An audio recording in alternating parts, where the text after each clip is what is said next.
안녕하세요. 이번 영상에서는 태영건설의 워크아웃 사태에 대해 알아보겠습니다. 태영건설이 최근 부도위기로 워크아웃을 신청하면서 기존의 태영건설이 시공 중인 건설 현장이 중단되는 것 아니냐는 우려가 커지고 있습니다. 그 중에는 태영건설의 아파트 브랜드 대시항도 포함되어 있는데요. 대시항을 분양받은 사람들은 태영건설을 계속 믿고 계약을 할지 말지 고민이 많은 상황입니다. 태영건설은 현재 경기도 의왕시에서 의왕 센트라인 대시항을 시공 중입니다. 공정률은 이제 2%로 최근에 공사를 시작했고 입주 예정 시기는 2026년 11월입니다. 2023년 10월에 분양을 했으나 계약을 포기한 당첨자들이 속출해 동과 호수까지 지정 가능한 선착순 계약 접수가 진행 중입니다. 수도권에 있는 아파트임에도 태영건설의 부도위기로 시장의 반응은 냉담합니다. 워크아웃이 결정되는 1월 11일 이후 계약을 결정하는 사람들이 많을 것으로 예상됩니다. 워크아웃이 받아들여지면 우선 기업이 정상적으로 기존에 하던 사업을 유지할 수 있어 큰 문제 없이 공사가 진행될 가능성이 크지만 워크아웃이 받아들여지지 않는다면 부도 위험이 커지므로 공사 또한 중단될 수 있습니다. 그래서 많은 사람들이 태영건설의 상황을 지켜보고 있습니다. 태영건설은 1급 건설사로 시공능력평가 국내 16위인 대형건설사입니다.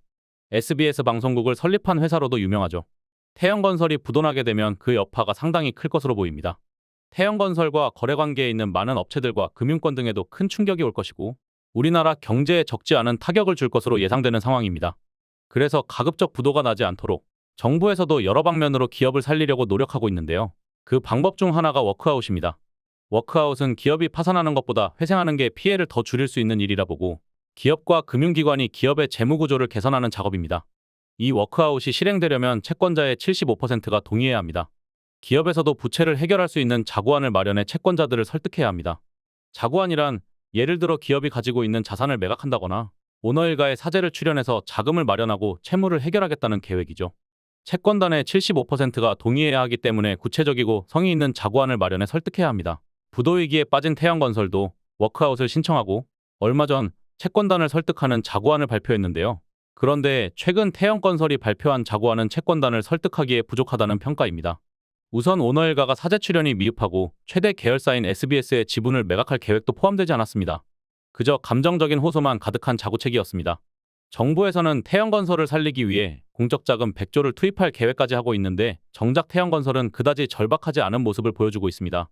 태영건설의 부도는 태영건설 하나로 끝나지 않고 협력업체의 줄도상과 국가경제 위기로 이어질 수 있기 때문에 결국 정부에서 나설 것이란 기대를 하고 있는 것처럼 느껴집니다.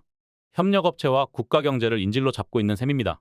태영건설의 이런 성의 없는 태도에 채권단은 물론이고 많은 국민들이 분노하고 있습니다.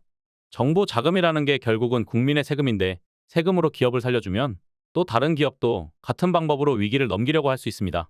그래서 차라리 부도나게 놔두는 게 기업 생태계를 더 건강하게 할 수 있는 방법이라는 주장도 있습니다.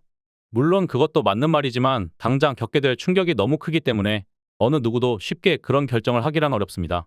태영건설 창업자인 윤세영 명예회장은 워크아웃을 요청하며 어떤 말로 표현할 수 없을 만큼 참담하고 죄송하다는 말을 남겼습니다. 하지만 이 말이 정말 진심이라면 사재를 다 털어서라도 회사를 살리려는 행동을 보여줘야 하는데 그저 감정에 호소하는 말뿐이었습니다. 채권단의 반응은 매우 냉담했고 금융당국도 태영건설의 자구안에 대해 자신의 뼈가 아니라 남의 뼈를 깎는 방안이라고 비판했습니다.